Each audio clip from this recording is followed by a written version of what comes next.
हिस्सा है, 2 महीनों से जल रहा है और इस देश के प्रधानमंत्री को रत्ती भर इस देश के एक अभिन्न हिस्से की चिंता नहीं है। असलियत तो यह है कि नफरत से भरा तानाशाह प्यार से डरता है और प्यार के विरोध में खड़ा है। प्रधानमंत्री ने 2 महीनों से मणिपुर की कोई सुध नहीं ली, प्रचार प्रसार करते रहे, चुनाव में अपना बूथ मजबूत कराते रहे, अमेरिका इजिप्ट घूमते रहे। गृह मंत्री ने पलड़ा झाड़ लिया, 130 से ज्यादा लोग की मौत हो चुकी है, हजारों लोग मजबूर हैं, कैंप में रहने के लिए विस्थापित हो चुके हैं।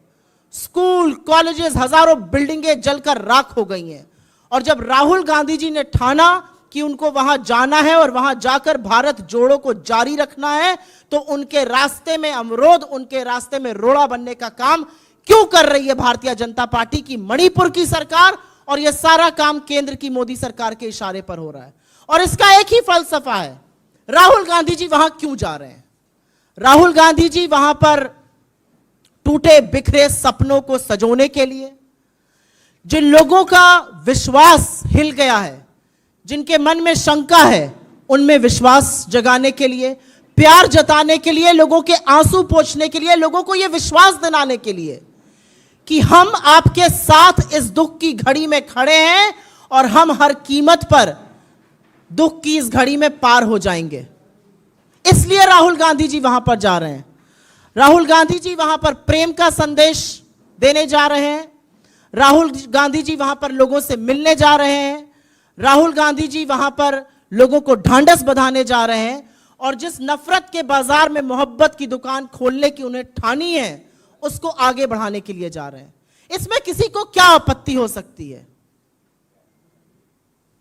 राहुल जी मणिपुर पहुंचते हैं, इंफाल के एयरपोर्ट से निकलते हैं, महज 20 किलोमीटर दूर उनका काफिला चलता है और विष्णुपुर में उसको रोक लिया जाता है।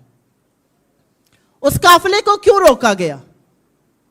पहले इसी प्रशासन ने कहा आप बाय रोड जा सकते हैं, उस काफिले को रोका जाता है और जिन लोगों में थोड़ी सी आशा और थोड़ी सी उम्मीद जगी थी, तो कोई तो है जो हमारे साथ खड़ा है, वहां लोग आ जाते हैं, वहां गांव के लोग इकट्ठे हो जाते हैं और उन गांव की महिलाओं पर बर्बरता और निरंकुश पुलिस टीयर गैस के गोले दागती है।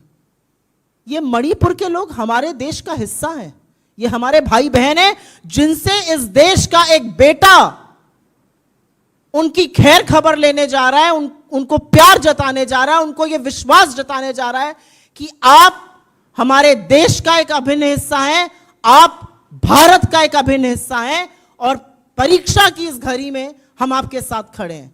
वहां से उनको रोक दिया जाता है और प्रशासन जिसने परमिशन दी थी, ऑब्वियसली उनके पास ऊपर से फोन आता है, उनके पास तानाशाहों का फोन आता है और प्रशासन उनसे कहता है कि नहीं, अब आप ऐसे नहीं जा सकते, अब आप हवाई जहाज से जाइएगा। वो जैसे भी जाएंगे, वो जाएंगे जरूर। और मुझे ऐसा लगता है कि प्रशासन ये रोककर कहीं ना कहीं ये साबित कर रहा है कि वो कितना डरते हैं। नफरत करने वाले लोग मोहब्बत से क्यों डरते हैं, प्यार से क्यों घबराते हैं? प्रधानमंत्री के पास मेरा बूथ सबसे मजबूत करने का टाइम है। अमित शाह जी के पास बिहार घूमने का वक्त है। जेपी नड्डा जी के पास राजस्थान जाकर झूठ परोसने का वक्त है। लेकिन इनमें से किसी के पास यह वक्त नहीं है कि वो जाकर मणिपुर में लोगों का हाल जान सकें, उनके आंसू पोंछ सकें। ऐसा क्यों है? और इस बात का जवाब तो मिलना चाहिए कि ऐसा क्यों हो रहा है। ऐसा इसलिए हो रहा है क्योंकि तानाशाह घबराता है। तानाशाह को लगता है अगर भारत जुड़ गया और भारत जोड़ने पर यह आदमी आमादा है, तो कहीं ना कहीं मेरी जो नफरत और डर के बूते पर बनाई हुई इमारत है वो ध्वस्त हो जाएगी और वो ऑलरेडी ध्वस्त होना शुरू हो गई है। तो हम जितनी भर्त्सना करें इसकी कम है। राहुल गांधी जी इस देश के एक हिस्से में उन लोगों से मिलने गए हैं जो 2 महीने से पीड़ित हैं, उनके आंसू पोंछने गए हैं, उनको मोहब्बत जताने गए हैं। उनको रोकना पाप है। और क्या जुर्म है? इस देश में किसी के घाव पर मरहम लगाना जुर्म है? इस देश में देशवासियों का हालचाल पूछना जुर्म है? किसी से मुलाकात करना आज पाप है? भाईचारा फैलाना पाप है?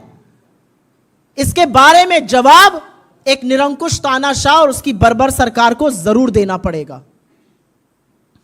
और मैं कुछ वाकये जरूर बता देती हूं। आज 2 महीने हो गए मणिपुर में प्रधानमंत्री के मुंह से हिंसा की भर्त्सना और शांति की अपील नहीं निकली। यह भी सच है कि अमित शाह वहां दौरे पर गए और जब वो वापस आए तो हिंसा और बढ़ी और लोगों की मौतें हुई। तो क्या प्लान क्या है? एक ऑल पार्टी मीटिंग बुलाई जाती है जिसमें प्रधानमंत्री ही नहीं है। उस मीटिंग में जो एकमात्र रिप्रेजेंटेटिव मणिपुर के हमारे पूर्व मुख्यमंत्री थे, उनको कुल गिनकर 3 मिनट बोलने दिया जाता है। आपका प्लान क्या है मणिपुर में शांति बहाल करने के लिए?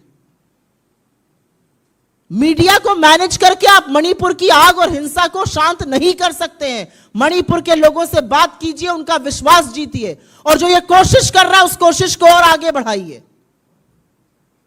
और मैं ये इसलिए कहना चाहती हूं क्योंकि कांग्रेस हर बार जब इस देश पर संकट आया है, जब इस देश पर दिक्कतें आई हैं, तो खड़ी हुई है। चाहे वो महात्मा गांधी हो जो नोआखली पहुंच गए थे अपनी जान की बाजी लगाकर और हिंसा को शांत करके अमन चैन बहाल कर ही उन्होंने बात मानी थी, या चाहे वो नेहरू हो जिन्होंने यही दिल्ली में समस्या हुई और वो खुद मैदान में उतर गए, या इंदिरा जी हो जो बेलछी खुद पहुंच गए, और या आज राहुल जी हो जो खुद पहुंच गए हैं और चाहते हैं कि यह हिंसा रुक जाए, क्योंकि हिंसा की लेश मात्र एक सभ्य समाज में जगह नहीं है। लेकिन उनको रोका जा रहा है।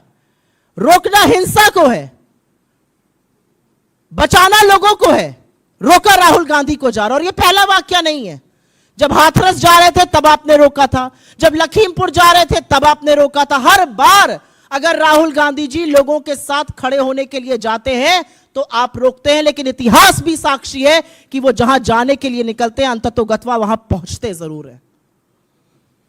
हम इसकी भर्त्सना करते हैं और इस सरकार से उम्मीद करते हैं कि मणिपुर में जो कोई भी शांति बहाल करना चाहता है, अमन चैन लाना चाहता है, भाईचारा लाना चाहता है, उसके रास्ते में आप अवरोध, उसके रास्ते में आप कांटा नहीं बनेंगे, वरन वहां पर शांति बहाल करने की खुद भी प्रयास करेंगे।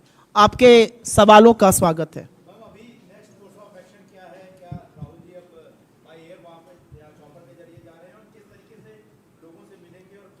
जैसा कि मैंने आपको पहले कहा, राहुल जी के पास परमिशन थी वहां जाने की बाय रोड। प्रशासन ने ही उनको यह परमिशन दी थी कि वो बाय रोड जा सकते हैं, और एकाएक प्रशासन ने 20 किलोमीटर इंफाल एयरपोर्ट के बाद उनको रोक दिया। यह किसके कहने पर हुआ? यह क्यों हुआ? आज सवाल यह है, किसके इशारे पर मणिपुर की सरकार और किसके इशारे पर वहां की पुलिस चल रही है? ये जो डबल इंजन की ट्रबलसम सरकार है, इसने क्यों रोका राहुल गांधी को? वो क्या करने जा रहे थे? ये मैं आपसे भी पूछती हूं। राहुल गांधी मणिपुर क्यों गए हैं? हमारे देश का एक हिस्सा 2 महीने से जल रहा है। उस देश के हिस्से को आज कोई ऐसा व्यक्ति चाहिए जो गले लगाकर ये ढांढस, ये विश्वास दिला सके कि हम आपके साथ खड़े हैं। लेकिन वो व्यक्ति प्रधानमंत्री मोदी नहीं है, वो व्यक्ति मणिपुर के मुख्यमंत्री नहीं है, वो व्यक्ति राहुल गांधी है। और उनको जाने से क्यों रोका जा रहा है? तो राहुल गांधी जी जाने का बिल्कुल प्रयास करेंगे, प्रयासरत हैं, चाहे हवाई जहाज से जाना पड़े, चाहे चॉपर से जाना पड़े। हमारा अगला कोर्स ऑफ एक्शन मणिपुर जाकर वहां के लोगों से मिलने को राहुल गांधी प्रतिबद्ध हैं, और मोदी जी की निरंकुश बर्बर पुलिस उनको रोक नहीं सकती है। शांति बहाल करने से माहौल खराब होता है, शर्म आनी चाहिए भारतीय जनता पार्टी को। और जो बददिमाग लोग ऐसी बात बोल भी रहे हैं भारतीय जनता पार्टी में, उनसे पूछना चाहिए 130 लोगों की मौत का जिम्मेदार कौन है? एक शांति की अपील प्रधानमंत्री ने नहीं करी है। आप इस 140 करोड़ भारत के चुने हुए प्रधानमंत्री हैं। कहां है आपकी नैतिकता? कहां है आपकी मर्यादा? कहां आपको मणिपुर में रहकर लोगों के घाव पर मरहम लगाना चाहिए, उनके मर्म को सहलाना चाहिए? और कहां आप ये कह रहे हैं कि माहौल बिगाड़ने जा रहे हैं? तो क्या गांधी ने नोआखली में जाके माहौल बिगाड़ा था? क्या नेहरू ने दिल्ली में माहौल बिगाड़ा था? क्या इंदिरा जी ने बेलछी जाकर जब 11 दलितों की हत्या, नरसंहार हो गया था तो माहौल बिगाड़ा था? जी नहीं। सार्वजनिक जीवन के लोग हर उस व्यक्ति के साथ खड़े हुए पाए जाने चाहिए जो दुख में हो, जो तकलीफ में हो, जिसके ऊपर पुलिस और प्रशासन का अत्याचार चल रहा हो, जो हिंसा में हो। हिंसा खत्म करने की और शांति बहाल करने की अपील कर रहे हैं राहुल गांधी। वो अपने मणिपुर के भाइयों और बहनों से मिलना चाहते हैं और उनको यह ढांढस दिलाना चाहते हैं कि यह देश आपके साथ खड़ा हुआ है। यह ढांढस दुर्भाग्यपूर्ण इस देश के चुने हुए प्रधानमंत्री ने एक बार भी नहीं। हमें नसीहत नहीं चाहिए। सुनने में आता है मणिपुर के इंचार्ज हैं भारतीय जनता पार्टी में, और मणिपुर जल रहा है, उनकी क्या जवाबदेही है पहले यह बताया जाए। उनकी पार्टी की क्या जवाबदेही है? दौड़ दौड़ के प्रेस कॉन्फ्रेंस करना और उल जलूल बयान देना एक चीज है। आज भारतीय जनता पार्टी की यह नैतिकता नहीं है कि इनके सांसद, इनके अध्यक्ष मणिपुर की टोह ले सके, मणिपुर में लोगों के दर्द को कम कर सके। आज ऐसे दिन पर जब मणिपुर जल रहा है, इस देश के प्रधानमंत्री को अपना बूथ सबसे मजबूत नजर आ रहा है, अमित शाह को बिहार में घूमना नजर आ रहा है, और जेपी नड्डा को राजस्थान में जाकर झूठा जहर उगलना नजर आ रहा है। यह इनकी असलियत है, तो यह हमें बिल्कुल नसीहत ना दें। हवाई जहाज के माध्यम से, पैदल या कार के माध्यम से राहुल गांधी जाएंगे जरूर और लोगों से मिलेंगे जरूर, क्योंकि मणिपुर को आज जरूरत है कि कोई एक ऐसा व्यक्ति उनके साथ खड़ा हो जो उनके आंसू पोंछे, उनको ढांढस बजाए, उनको यह विश्वास दिलाए कि हम आपके साथ हैं और हम साथ मिलकर परीक्षा की इस घड़ी को पार जरूर करेंगे। जब मणिपुर जल रहा है, 130 लोगों से ज्यादा की हत्या हो चुकी है, हजारों लोग विस्थापित हैं, बिल्डिंगें जग के स्वाहा हो गई हैं, तो भारतीय जनता पार्टी इसको लेगेसी इशू बताएगी? आपकी तो तथाकथित डबल इंजन की सरकार है। कोई और सरकार होती और नैतिकता होती तो कब तक मणिपुर की सरकार बर्खास्त कर दी गई होती। ऐसे वो कौन से कारण है जो बीरेंद्र सिंह आज भी वहां के मुख्यमंत्री बने हुए हैं? मैं ये इस मंच से पूछना चाहती हूं, कोई व्यावसायिक रिश्ते हैं क्या भारतीय जनता पार्टी के बड़े मंत्रियों के साथ, या कोई क्रिकेट एसोसिएशन का रिश्ता है? रिश्ता क्या है कि इनको मजबूर होना पड़ रहा है? रिश्ता क्या है कि ये सरकार को बर्खास्त नहीं कर पा रहे हैं? रिश्ता क्या है कि ये जवाबदेही नहीं तय कर पा रहे हैं? और कहां है नैतिकता इस देश की? इस देश का एक हिस्सा जल रहा है और प्रधानमंत्री शांति की एक अपील नहीं करते हैं, और उनके बददिमाग प्रवक्ता आके यहां पर लेगेसी इशू बतियाएंगे। शर्म आनी चाहिए ये कहने से पहले। आपने इस देश के मणिपुर का नहीं, हजारों जगहों का विश्वास तोड़ा है। मणिपुर का विश्वास आपने इस तरह से ध्वस्त कर दिया है कि उनका प्रशासन में और सरकार में विश्वास जताना दोबारा से जरूरी है, और वही राहुल जी करने जा रहे हैं। What has Rahul Gandhi ji gone to Manipur for? And I will make a statement in English on this. 2 months have passed and Manipur is strife with violence.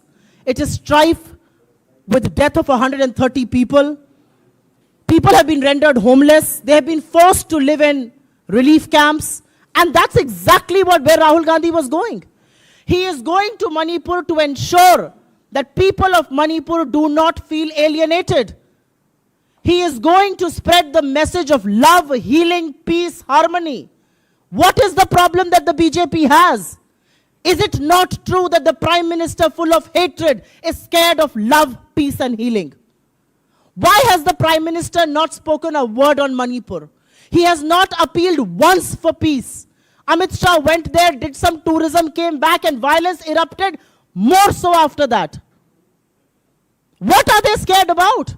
Rahul Gandhi did a Bharat Jodo Yatra where he walked from Kanyakumari to Kashmir, and he is absolutely committed to keeping this country united. And his visit to Manipur is a testament to the fact that a son of India is meeting his other brothers and sisters in Manipur, and no power on earth, including the Modi government, can stop him. Why is he being stopped?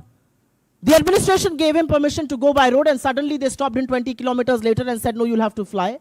Why are hurdles being created in this visit? What is he going to do? He is going to tell the people of Manipur that you are an intrinsic, integral part of this country. We stand with you in this hour of crisis, and together we will tide over these troubled times.